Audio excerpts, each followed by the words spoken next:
ఏదో happy fathers day అని చెప్పి పిల్లలు తండ్రికి ఒక మెసేజ్ పెట్టి చాలించుకోకుండా, తండ్రికి ఎన్నో ఆశయాలు ఉంటాయి, ఎన్నో ఆశలు ఉంటాయి, తన బిడ్డలు గొప్పవారుగా ఉండాలని. ఈ లోకంలో ఉన్న చెడ్డవారైన తల్లిదండ్రులైనా తమ బిడ్డలకి మంచి ఈవుల్ని ఇవ్వాలని కోరుకుంటారని ప్రభువే చెప్పాడు.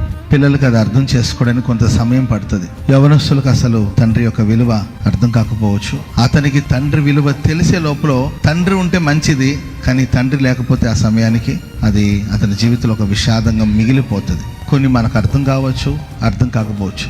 అర్థమైనా అర్థం కాకపోయినా తండ్రి మనకు అందుబాటులో ఉండేటప్పుడే ఆయన ఆశయాలేంటి, ఆయన ఆలోచనలేంటి, ఆయన ఆశలేంటి, నా పట్ల మా నాన్న ఏమనుకుంటున్నాడో గమనించి నేనేం చేస్తే నా తండ్రి సంతోషిస్తాడో కూడా ఆలోచించి తండ్రిని సంతోషపెట్టే పనులు చేయడానికి ప్రయత్నించండి. తండ్రికి కీర్తి తెచ్చే బిడ్డలుగా మారండి. అంతే తప్ప తల్లిదండ్రులకి అవమానం తెచ్చే బిడ్డలుగా మనం ఉండకూడదు.